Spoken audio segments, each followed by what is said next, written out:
এই বর্ষাকালে ঘরে বসে আর ভাল লাগছে না, মনে হচ্ছে কোথাও একটু ঘুরতে যাই। তাহলে আর চিন্তা কিসের, চলুন বেরিয়ে পড়ি কলকাতা থেকে মাত্র কয়েকশো কিলোমিটার দূরত্বে একটা নতুন জায়গার উদ্দেশ্যে।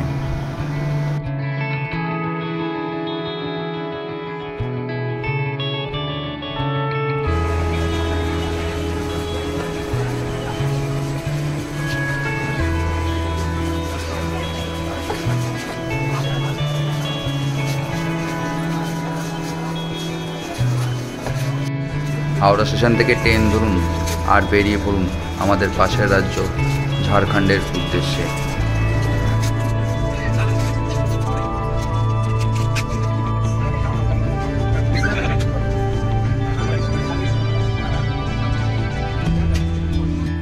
নামুন ধানবাদ স্টেশনে।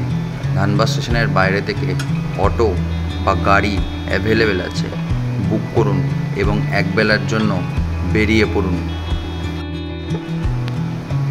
চলে আসুন ভাতিন্দা ওয়াটারফলসে।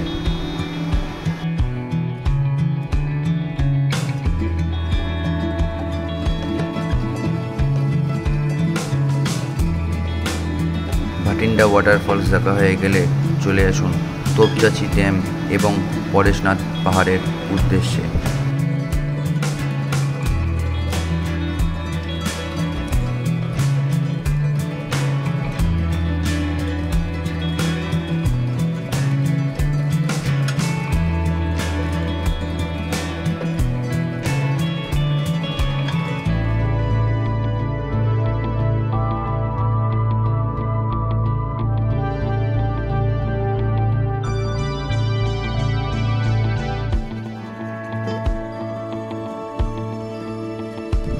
আমরা এখান থেকে বেরিয়ে যাব উসরি ফলসের দিকে।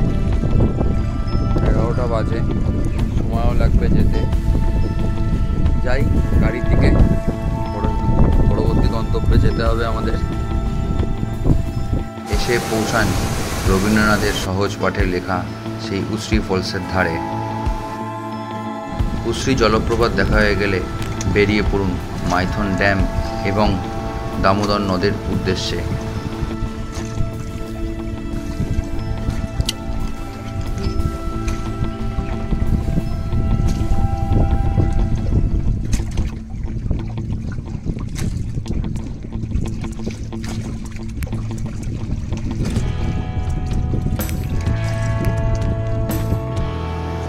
আবার রাতের ট্রেন ধরে ধানবাদ থেকে ফেরত চলে আসুন হাওড়ার উদ্দেশ্যে।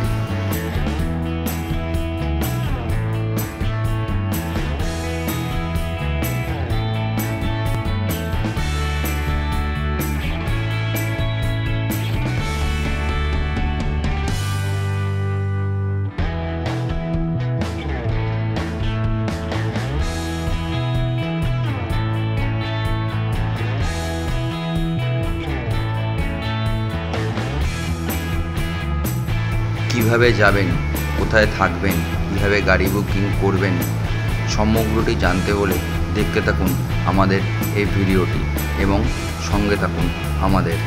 আসুন দেখে নেওয়া যাক এই সম্পূর্ণ যাত্রাপথের ভিডিওটি। নমস্কার বন্ধুরা, explore with mister and Mrs Dasgupta চ্যানেলে আপনাদের স্বাগতম। আজ 19শে জুলাই 2024। আমরা এখন বর্তমানে রয়েছি বিরাটি স্টেশনে। আজকে আমরা এক নতুন যাত্রা শুরু করছি। আমাদের গন্তব্য আমাদের পাশের রাজ্য ঝাড়খণ্ডে। আমরা যাব ঝাড়খণ্ডের ধানবাদ। আমরা বিরাটি স্টেশন থেকে 3:18 হাসনাবাদ শিয়ালদা লোকাল ধরবো, ধরে দমদম জংশন পৌঁছাবো। দমদম জংশন থেকে আমরা মেট্রো ধরবো, মেট্রো ধরে আমরা যাব স্প্ল্যানেড।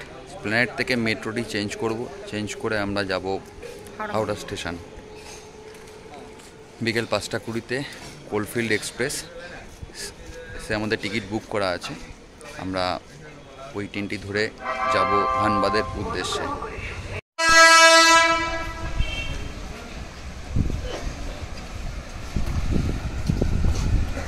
আমাদের ট্রেন বিরাটি স্টেশনে ঢুকছে। আমরা এই ট্রেনে করে যাব দমদম জংশনের উদ্দেশ্যে। বিরাটি থেকে আমাদের ট্রেন ছেড়ে এখন দুর্গানগর স্টেশন এসে দাঁড়িয়েছে। দুর্গানগর স্টেশন থেকে আমাদের ট্রেন ছেড়ে দিল। আমাদের পরবর্তী স্টেশন দমদম ক্যান্টনমেন্ট।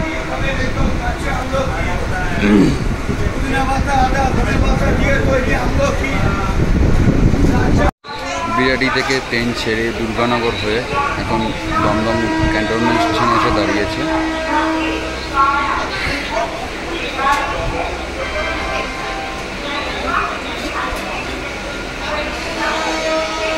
সিগন্যাল হয়ে গেছে, আমাদের ট্রেন দমদম ক্যান্টনমেন্ট থেকে ছাড়লো। পরবর্তী station Dum Dum junction.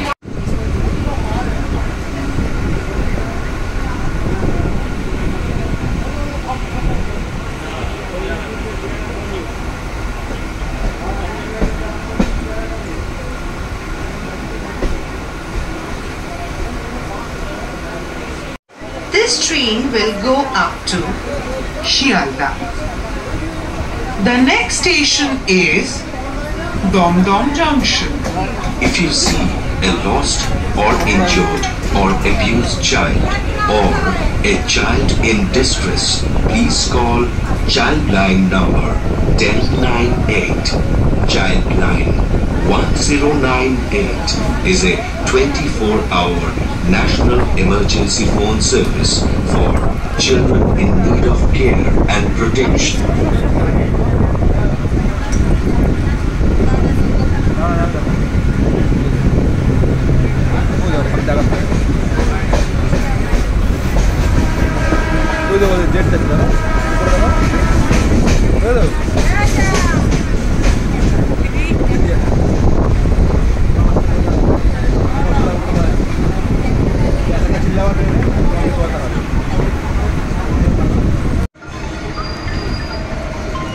Station Dom Junction.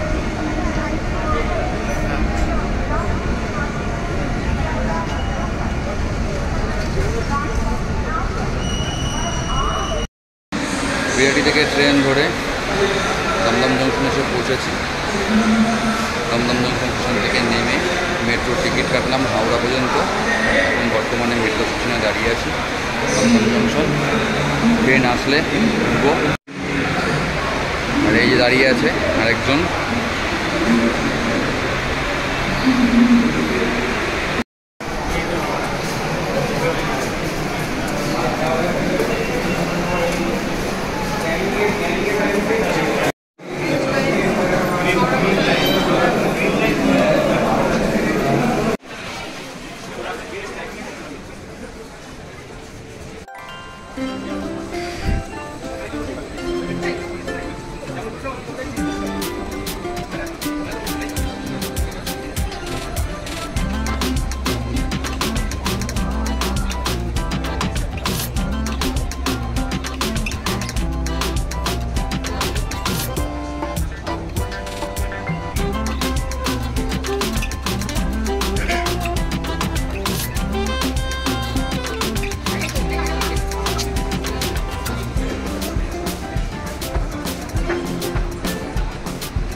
Dumdum থেকে আমরা স্প্যানেড মেট্রো স্টেশনে এসে পৌঁছলাম। সেখান থেকে আমরা গ্রিন লাইন মেট্রোর উদ্দেশ্যে আমরা স্টেশন চেঞ্জ করে এখন স্প্যানেডের যেটা গ্রিন লাইন রয়েছে, যেটা আপনার হাওড়া ময়দানের দিকে যায়, সেই স্টেশনে এসে আমরা দাঁড়িয়ে রয়েছি। আমরা ঢুকতে ঢুকতে একটি মেট্রো বেরিয়ে যায়, একটু মিনিটখানেক ওয়েট করতে হবে। এরপরে মেট্রোটি আসলে পরে আমরা সেটা করব এবং যাব হাওড়ার উদ্দেশ্যে।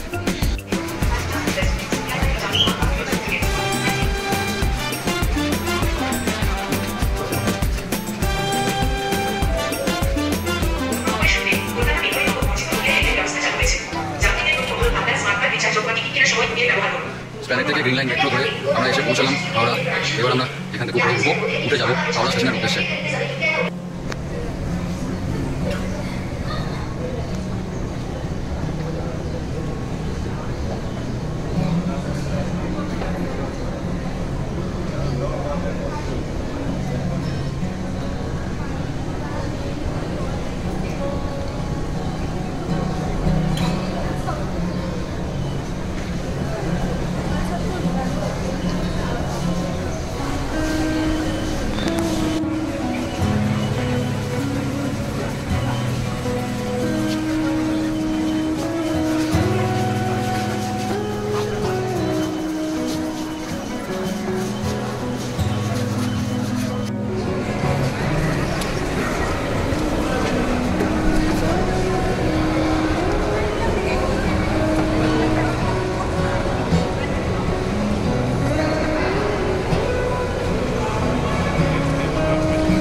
হাওড়া স্টেশনে এসে পৌঁছে গেলাম।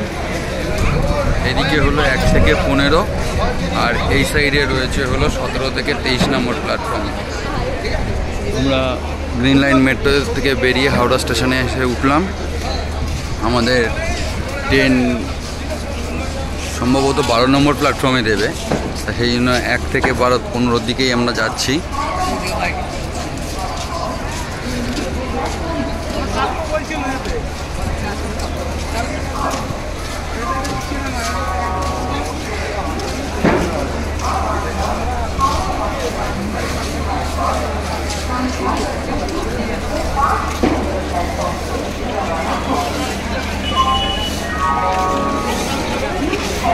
আমাদের train 12-339 Coalfield Express Howrah to Dhanbad 12 number প্ল্যাটফর্মে দাঁড়িয়ে আছে। এই ট্রেনটি প্রথম চালু হয়েছিল 1955 সালে 1 মার্চ।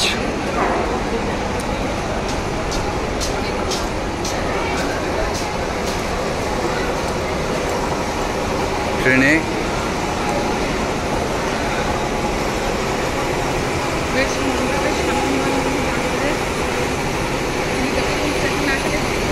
এইগুলো হলো নর্মাল চেয়ার কার রয়েছে, আমাদের রয়েছে এসি চেয়ার কার, 4টে নর্মাল চেয়ার কার, 6টা জেনারেল আর 2টো এসি চেয়ার কার টোটাল এই ট্রেনটাতে রয়েছে।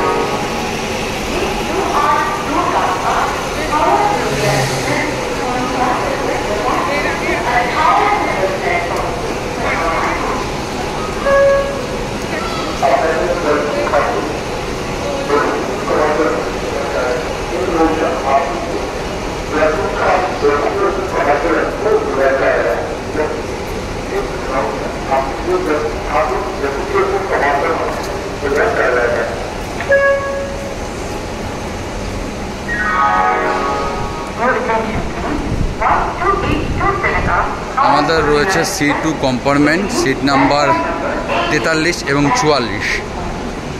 এটাও জেনারেল, এর পরেরটাই আমাদের কম্পার্টমেন্ট রয়েছে।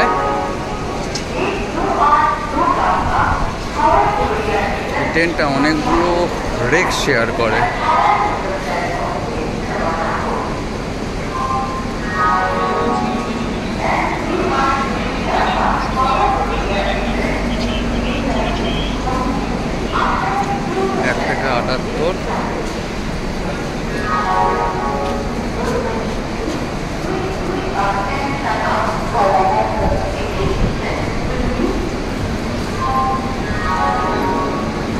C2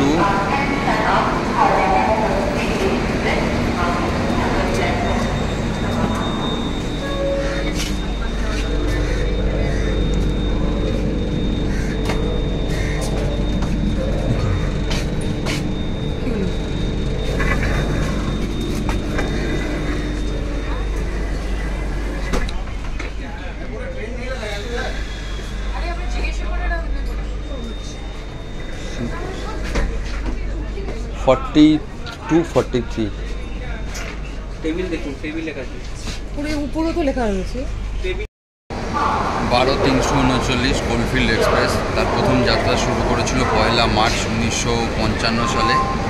এই ট্রেনে অনবোর্ড ক্যাটারিং আছে।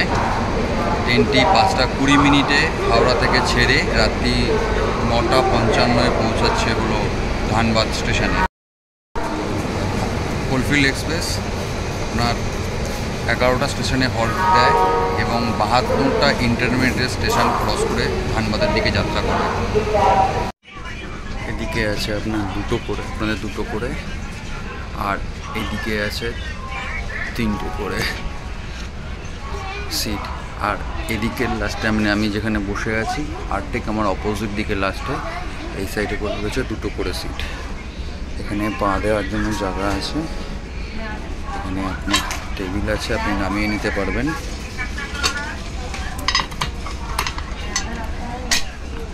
এখানে জল রাখার জায়গা,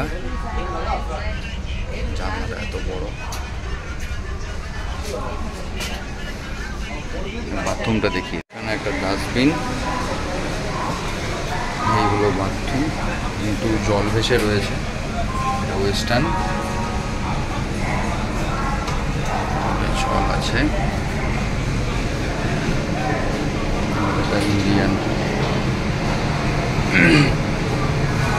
আর এপাশে এগুলো হলো নর্মাল চেয়ার কাপ।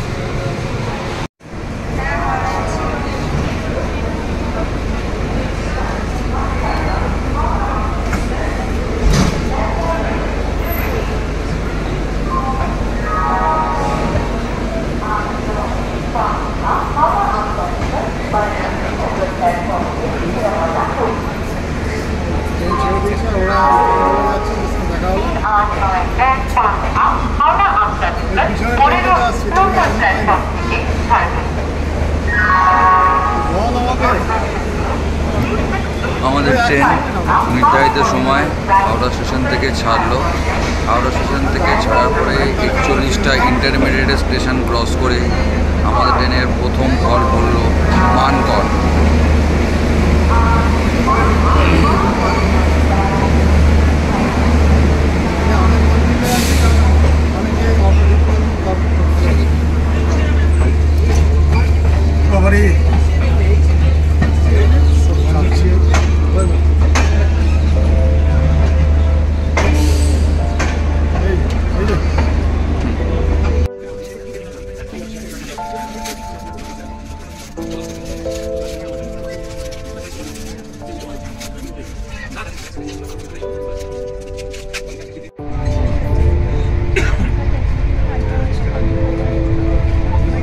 আমরা বালি ছেড়ে দিয়েছি, আমাদের ট্রেন দিয়ে চলেছে।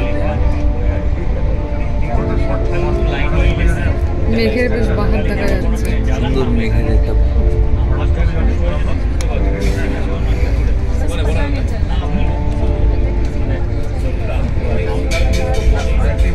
আমরা আজকে বাইরে এসেছি তাই দেখতে পাচ্ছি, হয়তো সবসময় দেখা। হ্যাঁ, তোমার বোন তো প্রতিদিনই ছবি তুলে পোস্ট করে দেয়, শুভ সন্ধ্যা মেঘেদের খেলা।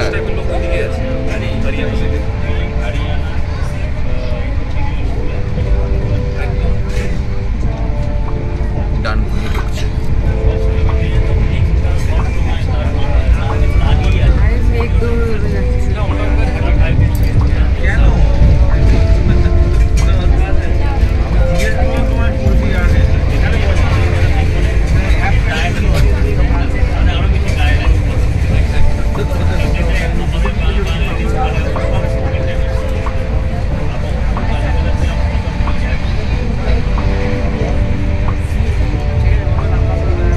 ডানকুনি ক্রস করছে।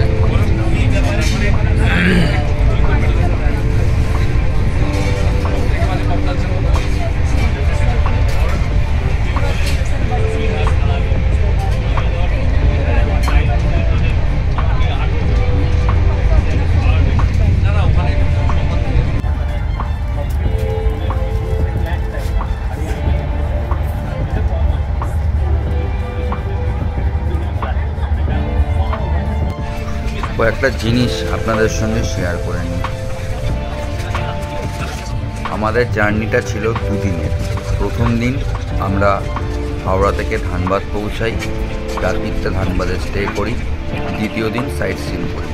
আপনারা চাইলে এই সম্পূর্ণ জার্নিটা একদিনে কমপ্লিট করতে পারেন। সেই ক্ষেত্রে সকাল 6:05 শতাব্দী এক্সপ্রেস 120-19 শতাব্দী এক্সপ্রেস ধরতে পারেন, যেটি সকাল 9:23 পৌঁছাচ্ছে গিয়ে ধানবাদ। আর নাহলে তারপরে সকাল 6:15 যেটা পৌঁছাচ্ছে সকাল 11টায় 22-387 ব্ল্যাক ডায়মন্ড এক্সপ্রেস। এই দুটো ট্রেনও আপনারা ধরতে পারেন। এই দুটি ট্রেন ধরলে আপনারা সকালবেলা পৌঁছানোর পরে 3টে সাইট সিন কমপ্লিট করে বিকেল 4:20 ব্ল্যাক ডায়মন্ড অথবা 5:40 শতাব্দীতে করে আবার হাওড়া জংশনের উদ্দেশ্যে রওনা দিতে পারবেন। ধানবাদ স্টেশন থেকে অটো নিতে পারেন, যার ভাড়া পড়বে আপনাদের 1000 টাকা করে 3টে সাইট সিন করার জন্য। আর যদি গাড়ি নেন তাহলে ওরা 2000 থেকে 2500 কি 2800 টাকা নেবে। টাইম নির্দিষ্ট করে দেবে, সেই টাইমের মধ্যে আপনাদেরকে 3টে সাইট সিন ঘুরিয়ে ওরা দেখাবে। আর যদি আমাদের মতো করে যান, নাইট স্টে করে পরের দিন সকালবেলা সাইট সিন করবেন, তাহলে কলকাতা থেকে হোটেলটা বুক করে রেখে দেবেন আগে থেকে। সেই ক্ষেত্রে আপনাদের হাতে সময় থাকবে পরের দিন সকালবেলা একটু তাড়াতাড়ি বেরোলে এই 3টে সাইট সিনের সঙ্গে আরও 2-1টি সাইট সিনও আপনারা অ্যাড করে নিতে পারবেন। মেঘটাকে দেখো, আমাকে উঠতে দাও। লাল মেঘটাকে দেখেছি ওটা সূর্যের সেটা পাচ্ছে।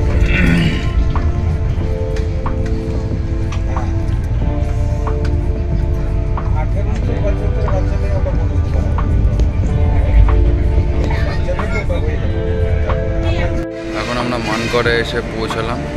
আমাদের মানকড়ে ঢোকার টাইম ছিল 7:09। সেখানে আমাদের ট্রেন মানকড়ে ঢুকেছে 6:58। এগুলো মানকড় স্টেশন। সন্ধে হয়ে গেছে।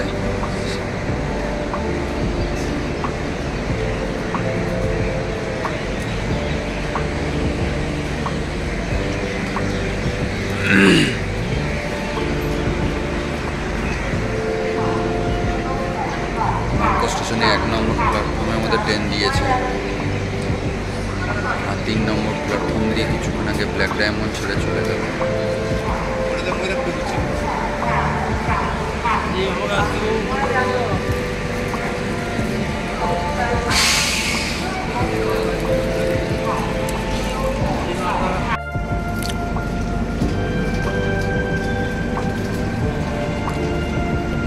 আমাদের গন্তব্যের তৃতীয় স্টেশন পানাগড়।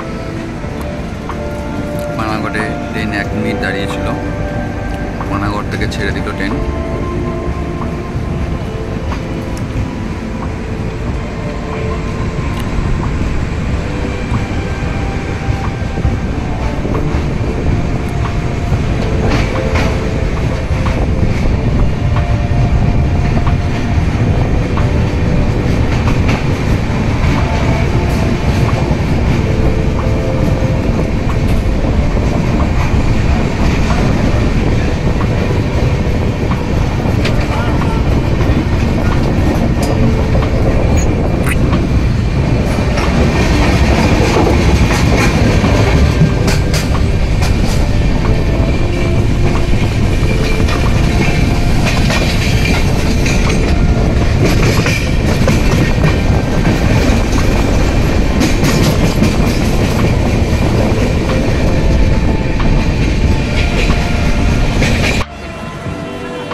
যাত্রাপথের চতুর্থ স্টেশন ওয়ারিয়া।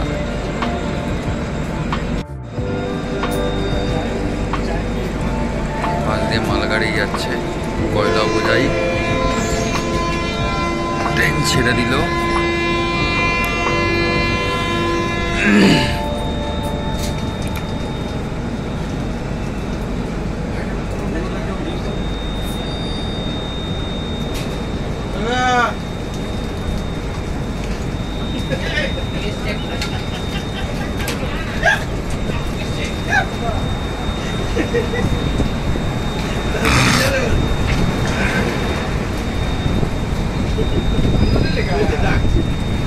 কয়লা বোঝাই মালগাড়ি যাচ্ছে পাশে।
करके जिसको चार्ज इसको उतारे आप जाइए सेकंड क्लास में जाइए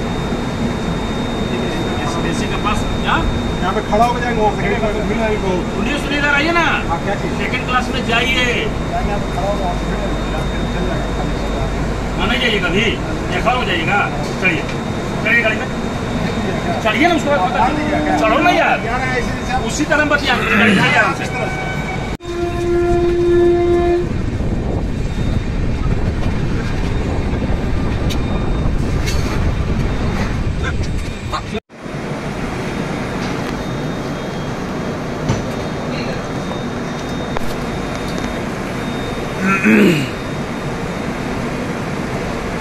আমাদের যাত্রাপথের ষষ্ঠ স্টেশন রানীগঞ্জ।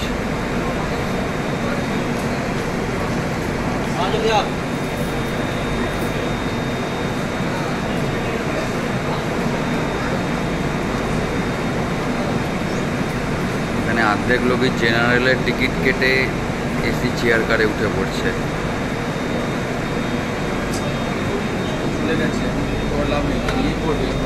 ট্রেন ছেড়ে দিল রানীগঞ্জ থেকে।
আমাদের ট্রেন আসানসোল ছেড়ে এগোতে লাগলো তার পরবর্তী গন্তব্য সীতারামপুর জংশনের উদ্দেশ্যে।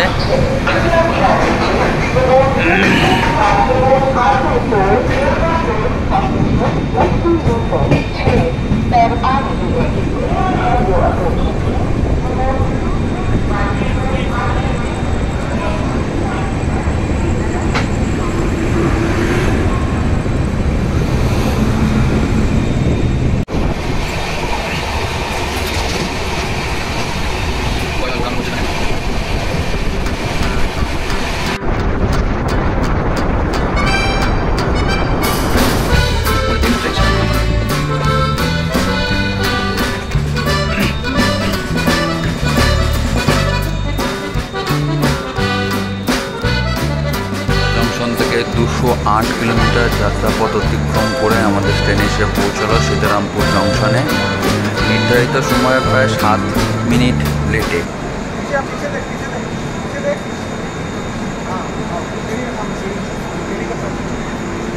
সিগন্যাল দিয়ে দিয়েছে, আমাদের ট্রেন ছাড়ছে সীতারামপুর জংশন থেকে। আমাদের ট্রেন তার যাত্রাপথে 213 কিলোমিটার পথ অতিক্রম করে কুলটিতে এসে পৌঁছালো নির্ধারিত সময়ের থেকে 6 মিনিট লেটে। এটি হলো কুলটি স্টেশন।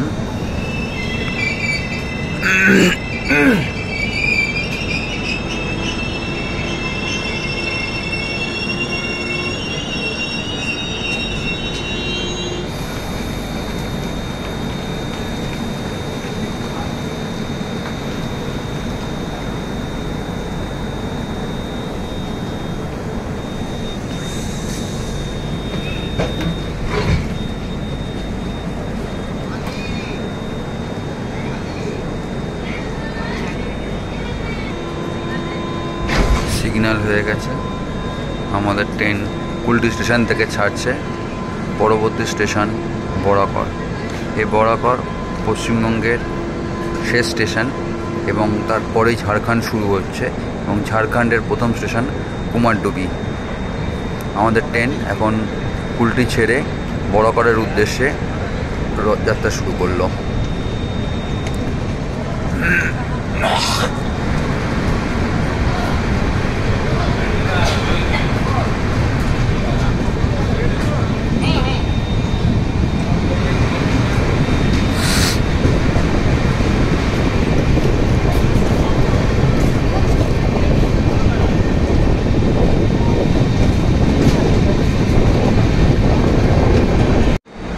আমাদের ট্রেন 216 কিলোমিটার যাত্রা পথ অতিক্রম করে এই মুহূর্তে এসে পৌঁছালো বরাকরে।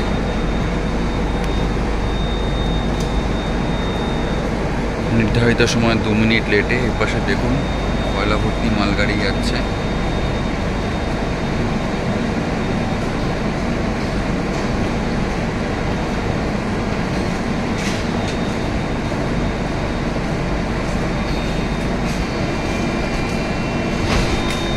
আমাদের ট্রেন বরাকর থেকে ছেড়ে দিল। এটি পশ্চিমবঙ্গের শেষ স্টেশন। এরপরে ঝাড়খণ্ড শুরু হয়ে যাবে। মাঝে পড়বে বরাকর নদী এবং ঝাড়খণ্ডের প্রথম স্টেশন কুমারডুবি। দেখে নিন বরাকর স্টেশনটা একটুখানি।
আমাদের ট্রেন তার যাত্রাপথে 218 কিলোমিটার পথ অতিক্রম করে এই মুহূর্তে কুমারডুবিতে এসে পৌঁছেছে।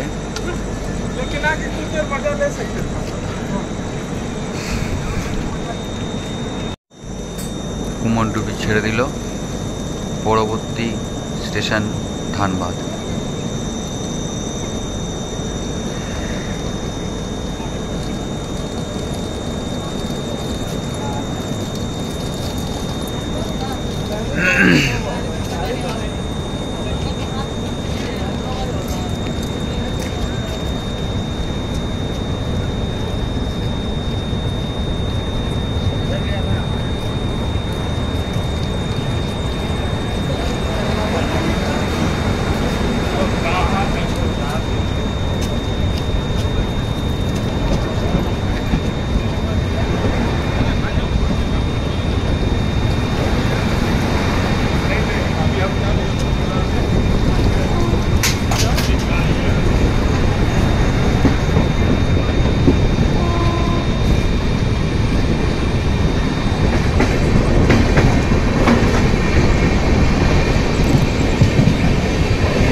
হাওড়া থেকে 257 কিলোমিটার পথ অতিক্রম করে রাত্রি 9:40 আমরা এই মুহূর্তে এসে পৌঁছলাম ধানবাদ স্টেশনে। আমরা এখন স্টেশন থেকে বেরিয়ে আমাদের হোটেলের দিকে যাব।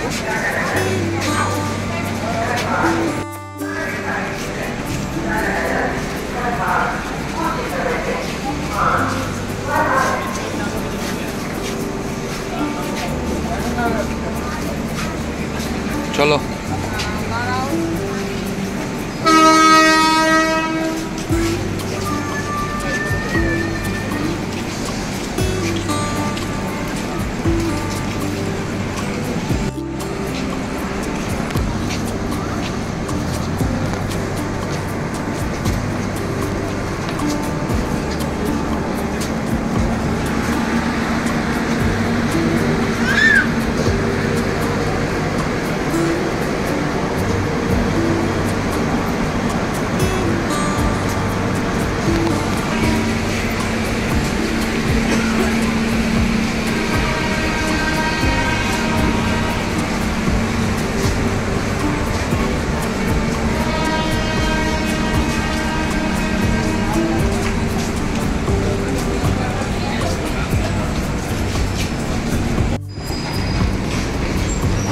বাবা কি জোরে হাঁটছে। কোথায় আসলেন আপনি এখন? ভুলে গেছে কোথায় এসছে, নাম মনে করছে। কোথা থেকে এসছেন আপনি? ওই দুটো ফেসবুক এখন শিখেছে, ইন্দোনেশিয়া, মালয়েশিয়া আর কোথাকার সব নাকি বন্ধু বান্ধব হয়েছে। তারা নাকি প্রতিদিন তারা নক্ষত্র ছুঁড়ে মেরে, হ্যাঁ তারা নক্ষত্র ছুঁড়ে মারে সেখান থেকে। আচ্ছা, আর আর ওখান থেকে কি প্রতিদিন তারা নক্ষত্র ছুটে আসে? দেখে নিয়ে যাক। ধানবাদ জংশনে 1 নম্বর প্ল্যাটফর্মের পাশ দিয়ে আমরা বেরোচ্ছি। পাহাড়, টিকিট ঘর, প্রবেশদ্বার,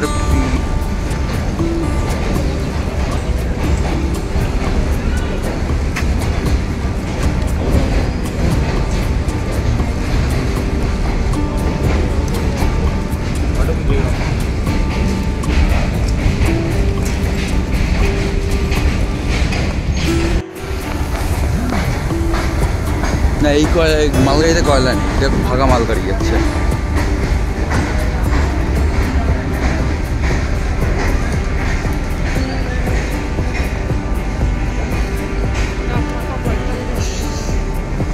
ট্রেন হিসাব নিয়ে ঢোকার কথা ছিল 9:55, তা আমাদের হিসাব নিয়েই মানে আমরা আসলাম 257 কিলোমিটার পথ, 4 ঘন্টা 20 মিনিটে। 9:40 আমরা নেমেছি।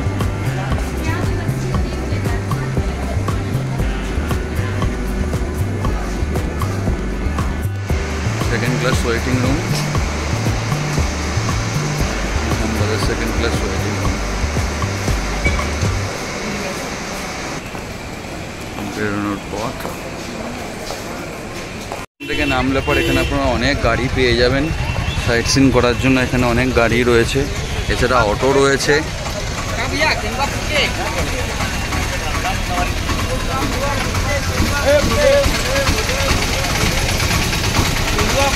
আমরা কালকে সকালবেলা 6টার সময় সাইট সিনে বেরোবো।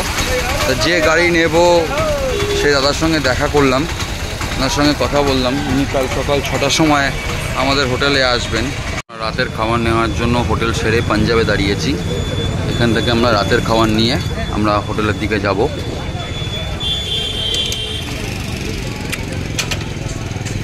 এসে এখানে 1 নম্বর প্ল্যাটফর্ম থেকে বাঁদিক ঘুরলে পরে আপনারা এখানে অনেকগুলো খাবার হোটেল পেয়ে যাবেন। পরপর খাবার হোটেল রয়েছে।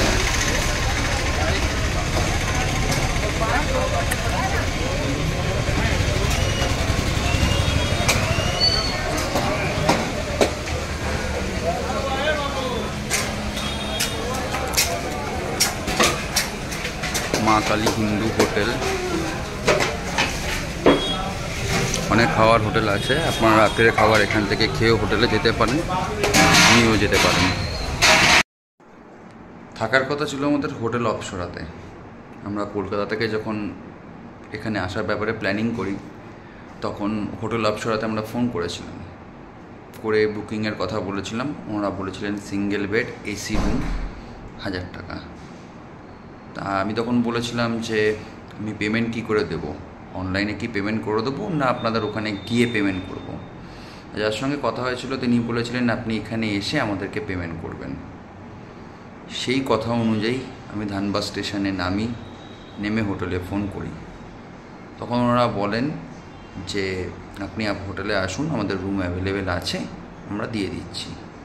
যথারীতি আমরা যখন রাতের খাবারটা নিয়ে হোটেল অপসরাতে আসি এবং রিসেপশনে কথা বলি, তখন ওনারা বলেন যে একটা ঘর ছিল সেটা 5 মিনিট আগে একজনকে দিয়ে দিয়েছেন। তা আমি বললাম আমি তো 9:39 ফোন করেছি আপনাকে। তা বলছে তাহলে আপনারা ওয়েট করে যান, আমরা নন এসি রুম দিচ্ছি, কিছুক্ষণ বাদে যদি ফাঁকা হয় তখন আমরা রুম আপনাদেরকে দেব। আমরা সেখানে ওয়েট করলাম না। হোটেল অপসরার উল্টো দিকে মার্লিন ইন বলে একটা হোটেল আছে, সেখানে গেলাম। বলল যে আপনারা যে হাজব্যান্ড ওয়াইফ তার প্রমাণ আমাদেরকে দিতে হবে। তা আমি ম্যারেজ সার্টিফিকেটের ফটোকপি আমি ক্যারি করি, তা আমি ম্যারেজ সার্টিফিকেটের ফটোকপিটা দিলাম। তা বললো এটা স্পষ্ট নয়, এই ছবি স্পষ্ট নয়, বোঝা যাচ্ছে না, আপনাদেরকে আমরা হোটেল দিতে পারবো না, আপনারা অন্য কোথাও দেখুন। অপসরা এবং মার্লিন ইন থেকে বেরিয়ে আমরা একটু এগিয়ে আসলাম, সামনে একটা ব্রিজ দেখলাম, ব্রিজের দিকে এগিয়ে আসলাম। ডান হাতে দেখলাম হোটেল ব্রিজ ভিউ বলে একটি হোটেল দেখা যাচ্ছে। ঢুকলাম, 4 তলায় লিফটে করে উপরে উঠলাম, কথা বললাম। ওনারা বললেন এসি রুম 1500 টাকা। তা যে 1500 টাকা থেকে স্টার্টিং, এরপরে 2400 টাকা পর্যন্ত রয়েছে। যেহেতু রাত্রির হয়ে যাচ্ছে, প্রায় 11টা হয়ে গেছে, অচেনা জায়গা, তাই আমরা রিস্ক না নিয়ে আজকে রাত্রিরটুকুনি এখানে কাটিয়ে নেওয়ার বন্দোবস্ত করলাম। এবার আপনাদেরকে এই রুমটা দেখিয়ে দিই কেমন রুম আছে। এই হলো রুমের ফেসিলিটি। টিভি কিন্তু চলে না, এখানে একটা আলমারির মতো দেওয়া আছে, আপনারা জিনিস রাখতে পারবেন। এটার ভেতরে নিচে প্রশ্ন আর দেখালাম না, যারা থেকে গেছেন তারা অনেক ভালো কাজই করে গেছেন। এটার ভেতরে এই হলো বেড, ডবল বেড, 2টি বালিশ, একটা ব্ল্যাঙ্কেট, আর আমাদের এক্সট্রা একটা চাদর চেয়েছিলাম, চাদর দিয়েছেন এবং সঙ্গে একটা টাওয়াল। বাথরুমটা আপনাদের দেখিয়ে দিই, এগুলো বাথরুম, বেশ কোমোড আছে, আর এ পাশে আপনার শাওয়ার।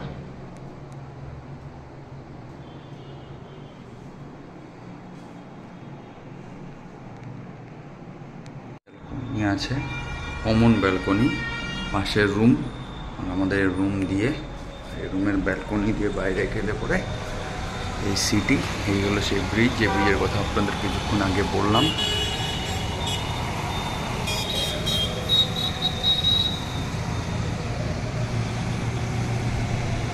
আজকের ভিডিও এই পর্যন্ত। যদি আমাদের চ্যানেলটি ভালো লাগে তবে আমাদের চ্যানেলটি সাবস্ক্রাইব করবেন এবং বেল আইকনটি প্রেস করে দেবেন, তাতে আমাদের চ্যানেলে একটি নতুন ভিডিও আসলে পরে আপনার কাছে নোটিফিকেশন চলে যাবে। নমস্কার, শুভরাত্রি।